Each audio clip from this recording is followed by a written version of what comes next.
Good afternoon everyone. आप सभी लोग कैसे हैं? आई होप आप सभी लोग बहुत अच्छे होंगे। तो चलिए आज का नेक्स्ट चैप्टर देखते हैं, वो है चैप्टर 5 7th क्लास की ज्योग्राफी बुक का। तो इसमें हमें वाटर के बारे में पढ़ना है।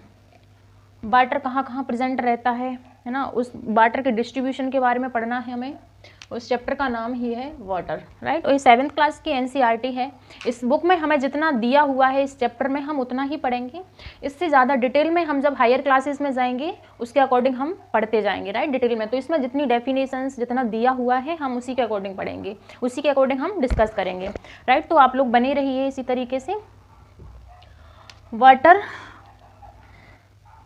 है, वाटर के बिना हमारी लाइफ पॉसिबल नहीं है। हम देखेंगे तो हमारी ऑलमोस्ट जो बॉडी बनी रहती है वो वाटर की बनी रहती है। एंड हमें अपने जीने के लिए जो सबसे ज़्यादा ज़रूरत रहती है वो वाटर की रहती है। हम कुछ खाए बिना ज़्यादा देर तक रह सकते हैं, लेकिन हम कुछ पिए नहीं तो हम पानी ना पिए तो हम ज़्यादा देर तक नहीं रह सकते, है ना। क्योंकि हमारी जो बॉडी रहती है वो ज़्यादातर हमारी पानी से ही बनी रहती है, उसमें पानी प्रेजेंट रहता है। एंड हमारे जो एटमॉस्फेयर है, हमारे वातावरण में जबकि हमें दिखता नहीं है, लेकिन उसमें भी, एयर में भी वाटर प्रेजेंट रहता है। तो हम कह सकते हैं कि हमारे चारों ओर हर जगह एंड हमारी बॉडी में वाटर प्रेजेंट है। तो इसके बारे में पढ़ना तो बनता ही है। तो चलिए डिस्कस करते हैं कि वाटर कहाँ कहाँ पे पाया जाता है। तो वाटर का जो डिस्ट्रीब्यूशन है, वाटर का जो डिस्ट्रीब्यूशन है ना, वो सबसे ज़्यादा जो वाटर रहता है वो ओशियन में रहता है। ओशियनिक वाटर रहता है, ओशियनिक वाटर जो ओशियन में रहता है, हमारे सी में रहता है, सी में रहता है, ओशियंस में रहता है। जैसे हमने पढ़ा था पैसिफिक सी, अरेबियन सी, अटलांटिक ओशियन वगैरह, तो वहाँ पे सबसे ज़्यादा ओशियनिक वाटर रहता है। और ये ऑलमोस्ट रहता है 97%, समझ रहे हैं आप, 97% तक ऑलमोस्ट ये ओशियनिक वाटर रहता है। और ये जो वाटर रहता है वो सैलाइन वाटर रहता है। सैलाइन मतलब खारा पानी, सैलाइन वाटर रहता है। इसमें सॉल्ट प्रेजेंट रहता है, NaCl, सोडियम क्लोराइड, जिसकी वजह से ये पोर्टेबल वाटर नहीं है, इसे हम पी नहीं सकते, राइट। तो ये रहता है 97%। एंड हम देखेंगे जो चोटी है, माउंटेन्स पे जाएंगे तो आइस कैप्स जमी हुई है, आइस के फॉर्म में पानी प्रेजेंट है। जैसे ही हम माउंटेन्स पे देखते हैं तो इस तरीके से जो आइस प्रेजेंट रहता है। तो हमारी, जैसे कि हम अपने नदर्न इंडिया में जाएं तो हिमालयन जो माउंटेन्स है वो ज़्यादातर उनको ऑलमोस्ट जो पार्ट है वो बर्फ से ढका हुआ है, तो उन्हें हम आइस कैप्स बोलते हैं। तो यहाँ पर जो पानी पाया जाता है ऑलमोस्ट हमें ना इसे बोल सकते हैं कि ये 2% रहता है, ये 2% रहता है, राइट। एंड देन हम देखेंगे जो अंडरग्राउंड वाटर है, अंडरग्राउंड वाटर है,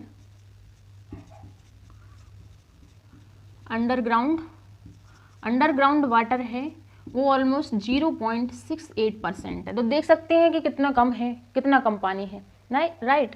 तो ग्राउंड वाटर है। इसके अलावा जो हम देखेंगे रिमेनिंग जो वाटर है, रिमेनिंग जो वाटर है वो हमारी लेक्स में है, लेक्स में है, रिवर्स में है, पॉन्ड्स हैं, तालाब हैं, राइट, उसमें प्रेजेंट है। एंड एटमॉस्फेयर है, ह्यूमिडिटी के फॉर्म में जो रहता है, एटमॉस्फेयर है, रिवर्स हैं, पॉन्ड्स हैं, है ना। इस तरीके से पानी प्रेजेंट रहता है ना। तो जो इसका रिमेनिंग है ना, रिमेनिंग जो वाटर है वो इन सब इनमें रहता है, लेक्स, पॉन्ड्स एंड एटमॉस्फेयर है, इन सब चीज़ों में प्रेजेंट रहता है, राइट। तो देखिए कि जो हमारा जो फ्रेश वाटर है वो पीने लायक वाटर सिर्फ हमारा ये है, ये है फ्रेश वाटर जिसे हम पी सकते हैं।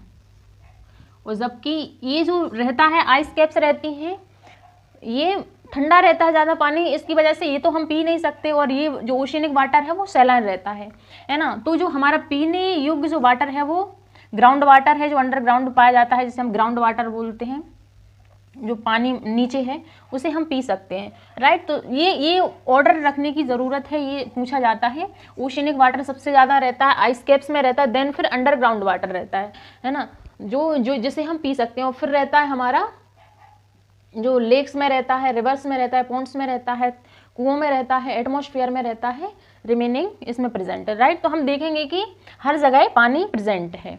देन हम देखेंगे कि ये पानी का सर्कुलेशन कैसे होता है, जैसे कि एटमॉस्फेयर में जाता है, फिर एटमॉस्फेयर में कैसे बारिश के थ्रू से हमारे फिर से सीज में आ जाता है, ओशियंस में आ जाता है, वो कैसे आता है। तो एक साइकिल बनता है पूरा। ये है, ये हमारे सी, ये हमारा सी है, ये हमारी है लैंड, कंटिनेंटल वाला एरिया, कंटिनेंट्स बोलते हैं। इस पर पेड़ पौधे हैं, पेड़ पौधे हैं, राइट। एंड हाउसेस बने हुए, घर बने हुए हैं, घर बने हुए हैं, घर बने हुए हैं, है ना। एंड इधर माउंटेन्स हैं कुछ, पीछे जाएंगे देखेंगे तो इस तरीके से जो हमारा एटमॉस्फेयर है ना। अब इसी एटमॉस्फेयर में पानी एक जगह से दूसरी जगह ट्रांसफ़र होता रहता है, जिसको हम बोलते हैं वाटर साइकिल, राइट। तो इस वाटर साइकिल के बारे में पढ़ते हैं।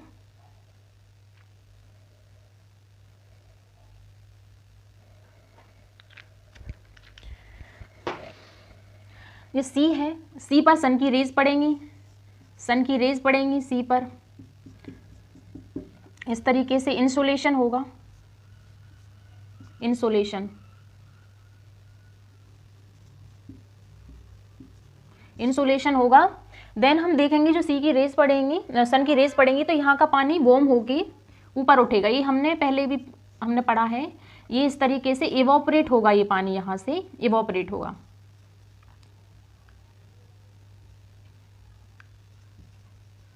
इवोपरेट होगा। इवोपरेशन क्या होता है, जब पानी हमारे लिक्विड फॉर्म से स्टीम फॉर्म में, वाप के फॉर्म में कन्वर्ट हो जाता है, तो उसे हम बोल देते हैं इवोपरेशन, राइट। इसे हम बोल देते हैं इवोपरेशन। इवोपरेशन, जो पानी इवोपरेट हो जाता है उसे हम बोलते हैं इवोपरेशन। तो जो इवोपरेशन के थ्रू वाटर है वो स्टीम में कन्वर्ट हो गया। देन हम देखेंगे कि जो पानी है ये स्टीम के फॉर्म में, वाप के फॉर्म में हमारे एटमॉस्फेयर में प्रेजेंट हो जाएगा। ये एटमॉस्फेयर में आ जाएगा, ये एटमॉस्फेयर है जहाँ पर एयर प्रेजेंट है, एयर के साथ में पानी भी प्रेजेंट है, राइट।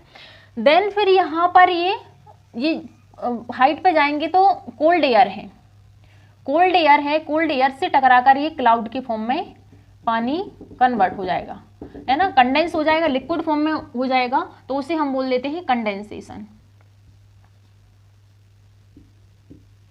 कंडेंसेशन क्या होता है, जब पानी गैस से लिक्विड में फिर से कन्वर्ट हो जाता है, लिक्विड में, है ना, लिक्विड फॉर्म में कन्वर्ट हो जाता है पानी गैस से लिक्विड में, तो उसे हम बोल देते हैं कंडेंसेशन, राइट।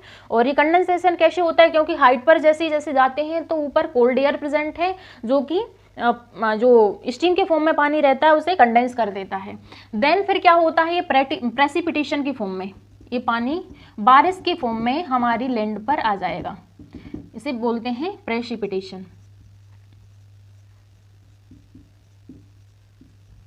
प्रेसिपिटेशन, प्रेसिपिटेशन के फॉर्म में ये हमारी लैंड पर आ जाएगा, बारिश के फॉर्म में लैंड पर आ जाएगा। तो इधर क्या होगा, हमारी जो इधर लैंड पर रिवर्स हैं, बहुत सारी रिवर्स प्रेजेंट हैं, ये रिवर है, रिवर्स हैं, कहीं तालाब बना हुआ है, पॉन्ड्स हैं, है ना, तो इसमें पानी आ जाएगा। एंड देन क्या होगा, ये पानी फिर से ज़मीन पर आ गया, है ना। और क्या होगा, कुछ जो रिवर्स हैं वो जाके सीधी सी में मिल जाती हैं, ओशियन में मिल जाती हैं, तो वहाँ से फिर से डायरेक्ट हमारे ओशियन में आ जाता है, राइट। एंड देन क्या होगा, जो पानी है वो हमारे पेड़ पौधे भी, पेड़ पौधों से भी पानी निकलता है ना, एटमॉस्फेयर से, तो ये भी क्या हो जाता है, कंडेंस ये भी हो जाता है ना। तो इस तरीके से क्या हुआ, जो पानी यहाँ सी से उठाता और कंडेंस होके फिर से ये प्रेसिपिटेशन के फॉर्म में वापस सी में आ गया रिवर्स के थ्रू, है ना, इसी को हम बोल देते हैं वाटर साइकिल।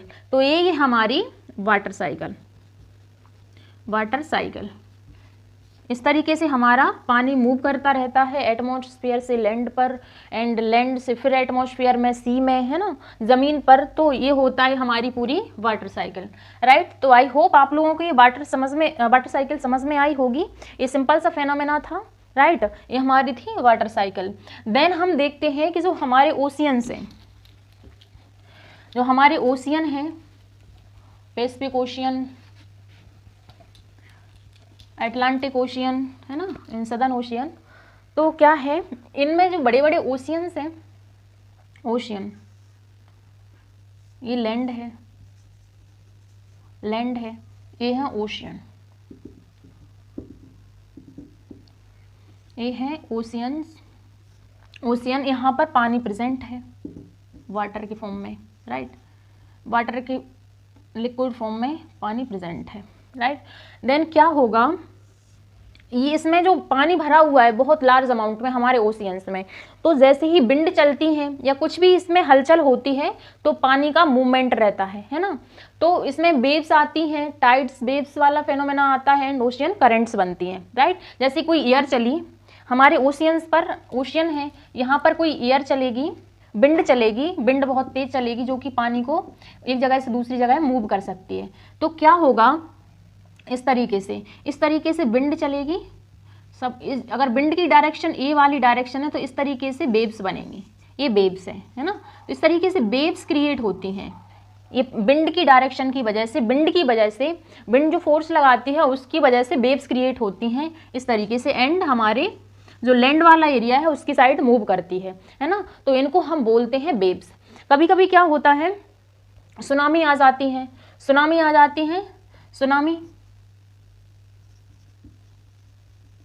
सुनामी कैसे आती है कि बहुत ज़्यादा लार्ज अमाउंट में बहुत बड़ी बड़ी वेव्स आ जाती हैं। उन्हीं को वो जो ये वेव्स हमारी जो लैंड वाला एरिया है यहाँ पर बहुत ज़्यादा डिस्ट्रक्शन कर देती है, हमारी लैंड तक पहुँच जाती हैं। ये ओशियनिक जो कोस्ट रहती है वहाँ तक पहुँच जाती हैं, उससे क्या यहाँ पर बहुत ज़्यादा नुकसान हो जाता है ना। तो इन्हें हम बोलते हैं सुनामी। और ये सुनामी कैसे बनती है, सपोज दैट कि हमारी जो अर्थ है इस एरिया में अगर कोई भूकंप आ गया, कोई अर्थक्वेक आ गया, है ना, या फिर कोई वोल्केनो आ गया, या वोल्केनो आ गया, है ना, तो यहाँ पर जो डिस्टरबेंस होगा इनकी वजह से जो डिस्टरबेंस रहेगा तो वो एक सुनामी क्रिएट कर देगा। मतलब इसकी जो स्पीड रहेगी, इसकी बहुत ज़्यादा स्पीड रहेगी। नॉर्मल जो वेव्स आती हैं वो स्लो आती हैं, लेकिन इसकी स्पीड रहेगी, बहुत ज़्यादा रहेगी, और इसकी स्पीड ज़्यादा रहने की वजह से जो हमारा लैंड वाला एरिया है उस पर बहुत ज़्यादा डिस्ट्रक्शन करेंगे, है ना। तो इन्हें हम सुनामी बोल देते हैं। इसी तरीके से साइक्लोन्स भी आ जाते हैं, है ना। और देन एक दूसरा फिनोमेना होता है वेव्स के अलावा, वो होता है टाइड्स। तो टाइड्स को हम अर्थ की, मून की एंड सन की पोजीशन के अकॉर्डिंग हम समझेंगे। टाइड्स क्या होते हैं, टाइड्स होते हैं एक दिन में जो हमारा सन है, एक दिन में जो हमारा सी है उसका लेवल राइज होता है एंड फॉल होता है। जैसे कि ये हमारा लैंड है एंड ये सी है। सपोज ये कुछ टाइम पहले इसका लेवल ए था, फिर हम देखेंगे कि जो हमारी कोस्ट है, इस सी का लेवल कुछ टाइम बाद क्या हो गया, ये मतलब इस तरीके से इसका बढ़ गया, है ना। इसका लेवल कुछ टाइम, मतलब इसके सपोज दैट कि यहाँ पर इसका लेवल बढ़ गया, मतलब जो पानी था वो और ऊपर आ गया, इस तरीके से आ गया।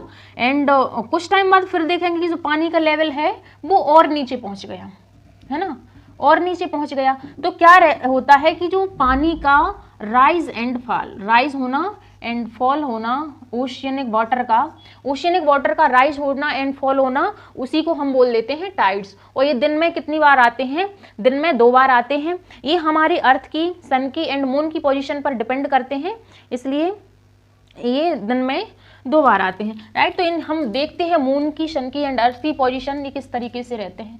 हमें पता है कि जो हमारी अर्थ है इसका एक अपना फोर्स है जो अपने साइड को, हर चीज़ को अट्रैक्ट करता है, अपने से दूर नहीं जाने देता, उसे हम बोल देते हैं ग्रेविटेशनल फोर्स, राइट। तो जो ग्रेविटेशनल फोर्स है वो सन का है एंड मून का भी है। तो क्या करेगा, जैसे ये हमारा सन है, ये सन है, एंड ये सपोज दैट कि ये हमारा मून है, मून है। एंड हम देखेंगे ये हमारी अर्थ है। ये क्या है, जो मून है, मून है ये क्या करता है, हमारी अर्थ के चारों ओर घूमता है। मून हमारे अर्थ के चारों ओर चक्कर लगाता है। एंड जो हमारी अर्थ है वो सन के चारों ओर चक्कर लगाती है। ये हमने प्रीवियस क्लास में पढ़ा।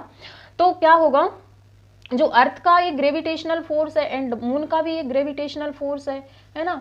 तो क्या होगा, ये जो मून ग्रेविटेशनल फोर्स हमारी अर्थ पर एग्जर्ट करेगा, मून एंड सन, तो ये क्या होगा, इस तरीके से यहाँ पर जो सी होगा, हमारी अर्थ पर जो सी होगा या ओशियंस रहेंगे, उसके पानी को क्या करता है, इस तरीके से अपनी साइड खींचेगा है। सपोज दैट ये सी बना हुआ है तो ये अपनी साइड खींचेगा, है ना, पानी को। तो इस तरीके से यहाँ पर क्या हो जाता है, यहाँ पर क्या हो जाता है, इस एरिया पे यहाँ पर जो पानी का लेवल है वो बढ़ जाएगा। क्यों, क्योंकि इसका जो ग्रेविटेशनल फोर्स है मून का, वो इस पर हावी हो जाएगा एंड वो अपनी साइड इस वाटर को अट्रैक्ट करेगा, है ना। तो इस तरीके से क्या होगा कि इसको ये अट्रैक्ट करेगा एंड क्या होगा, साथ में ही ये जो सन का भी एक फोर्स लग रहा है, सन का भी ग्रेविटेशनल फोर्स लग रहा है, तो ये भी अपनी साइड इस पानी को खींचेगा जो हमारे अर्थ के ओशियंस में प्रेजेंट है, राइट। तो इससे क्या होगा, यहाँ पर एक हाई टाइड आएगा, मतलब पानी उठ जाएगा, पानी हमारे सी में राइज हो जाएगा, तो यहाँ पर हाई टाइड बनेगा, हाई टाइड बनेगा, है ना, ये हाई टाइड बनेगा। एंड ऐसा ही क्या होता है, इस तरीके से ये अब क्या है, सन मून एंड अर्थ एक लाइन में प्रेजेंट है, एक लाइन में प्रेजेंट है, राइट। एंड दूसरी पोजीशन क्या हो सकती है, दूसरी पोजीशन ये हो सकती है कि ये हमारा सन है एंड यहाँ पर हमारी अर्थ आ जाए, ये सन, ये मून है, ये घूमकर हमारी अर्थ के पीछे पहुंच जाए, सन की पोजीशन ए ही रहे, तो ये हमारी अर्थ हो गई एंड इसके पीछे पहुंच गया मून, राइट, ये पहुंच गया मून। तब भी यहाँ पे क्या होगा कि जो ग्रेविटेशनल फोर्स है, जो ग्रेविटेशनल फोर्स है, अब यहाँ पर भी ये लाइन में प्रेजेंट है, तो यहाँ पर भी क्या होगा, इस तरीके से ये हाई टाइड बनेगा, है ना, ये हाई टाइड बनेगा, ये क्योंकि इसका ग्रेविटेशनल फोर्स है, ये पानी को अट्रैक्ट कर रहा है ना, तो यहाँ पर भी हाई टाइड बनेगा, है ना, हाई टाइड बनेगा। तो इस तरीके से जो पोजीशन रहती है, जब भी अगर ये लाइन में प्रेजेंट है अर्थ, सन एंड मून, तब हाई टाइड बनता है। एंड जब ये अर्थ बीच में हो एंड मून एंड सन ये लाइन में हो लेकिन अर्थ की पोजीशन बीच में आ जाए, तब भी हाई टाइड बनता है। तो इस टाइड को हम बोल लेते हैं, इस टाइड को हम बोल लेते हैं स्प्रिंग टाइड, है ना, स्प्रिंग टाइड्स, इन्हें हम बोल लेते हैं स्प्रिंग टाइड्स, है ना। तो स्प्रिंग टाइड्स जब फुल मून नाइट रहेगी, है ना, जब फुल मून नाइट रहती है, न्यू मून नाइट रहती है, उस टाइम ये हमारे स्प्रिंग टाइड्स आते हैं। फुल मून नाइट जब हमारा चांद पूरा दिखता है ना, या चांद हमें पूरा कब दिखेगा, जब ये सन के अपोजिट डायरेक्शन में हो, मतलब जो सन है, मून है, उस पर सन की रेज ना पड़े, उसे हम बोल देते हैं न्यू मून नाइट, है ना। और जब ये हमारा जो मून है वो सन के एंड अर्थ के बीच में आ जाए तो हमें मून दिखाई नहीं देता है, तो उस समय हम बोल देते हैं न्यू मून नाइट, राइट। तो ये full moon night and new moon night रहती है ना। इस तरीके से ये स्प्रिंग टाइड्स रहते हैं। लेकिन एक और पोजीशन जो रहती है वो क्या रहता है, ये मून एंड सन अर्थ पर एक 90 डिग्री का एंगल बना लेते हैं। ये सन है, ये हमारी अर्थ है ना, एंड ये हमारा मून है। ये क्या है, अब इस तरीके से ये 90 डिग्री का एंगल बना रहे हैं, मतलब ये अपोजिट डायरेक्शन में है ना, इस तरीके से। अब जो ग्रेविटेशनल जो फोर्स है, अब ये ग्रेविटेशनल फोर्स है ना, जो मून का एंड सन का, ये दोनों का आपस में कट जाएगा, कैंसिल हो जाएगा। तो यहाँ पर जो टाइड्स बनेंगी वो ज़्यादा हाई नहीं बनेगी, सबसे लो टाइड बनेंगी। मतलब पानी का जो लेवल है ना, जो पानी का लेवल है वो ज़्यादा राइज नहीं होगा, मतलब लो टाइड बनेंगे, है ना, लो टाइड बनेंगे। यहाँ पर जो टाइड बनेंगे वो बहुत कम बनेगा, है ना, पानी का लेवल बहुत कम राइज होगा। तो इसको हम बोल लेते हैं नीप टाइड, नीप टाइड, इन्हें हम बोल लेते हैं नीप टाइड। जब ये मून एंड सन दोनों 90 डिग्री के एंगल पर ग्रेविटेशनल फोर्स को क्रॉस करते हैं, काटते हैं, कैंसिल करते हैं, तो तब बनता है हमारा नीप टाइड, राइट। एंड देन होता है हमारा ओशियनिक करेंट्स। ओशियनिक करेंट्स क्या होती हैं, ओशन करेंट्स जो हमारा ओशियन है, ये हमारा ओशियन है, ये ओशियन है। इस ओशियन में क्या रहता है कि जो पानी है वो पानी करंट्स के फॉर्म में मूव करता रहता है सी की सरफेस पर। इस सी की सरफेस पर इस तरीके का ये करंट्स मूव करता रहता है स्ट्रीम के फॉर्म में। हम जैसे कि हमारे अर्थ पर नदियां बहती हैं, उनकी स्ट्रीम बहती है, एक डायरेक्शन रहती है इनकी, है ना। तो इसी तरीके से कई डायरेक्शन में जो हमारी करंट्स हैं उनकी डायरेक्शन कुछ भी हो सकती है, वो मूव करती हैं, है ना। तो इन्हीं को हम बोल लेते हैं ओशियन करेंट्स, है ना। ये होती हैं ओशियन करेंट्स। अब ये करेंट्स दो टाइप की हो सकती हैं, warm currents and cold currents. Warm currents and cold currents.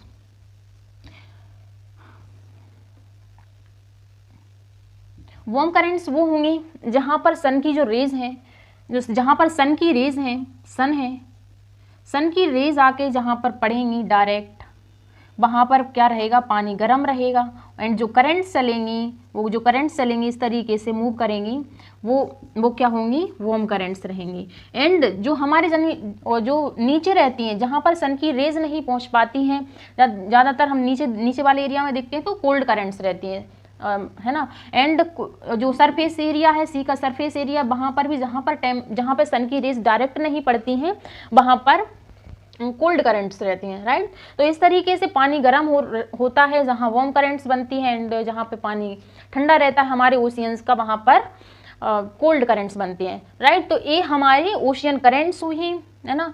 और ये हमारी अर्थ पर अलग अलग जगह पर इनकी डायरेक्शन कुछ भी हो सकती है, इनकी डायरेक्शन हमारी अर्थ पर कुछ भी हो सकती है, किसी भी तरह साइड ये मूव कर सकती हैं, वो होती है हमारी ocean currents, right. I hope आप लोगों को ये चीज़ समझ आई होगी जो भी हमने टॉपिक्स इसमें डिस्कस किए। इस एनसीईआरटी बुक में, इस चैप्टर में इसके बारे में इतना ही दिया हुआ था, और आगे आने वाले चैप्टर्स में हम और ज़्यादा पढ़ेंगे, डिटेल में दिया होगा तो उसके बारे में पढ़ेंगे। तो आज के चैप्टर में इतना ही डिस्कस करते हैं, तो आप लोग बने रहिए एंड एंजॉय करते रहिए इस एनसीईआरटी सीरीज़ को। शेयर करिए, कमेंट करिए एंड लाइक कीजिए, सब्सक्राइब कीजिए चैनल, राइट। तो thank you to all of you.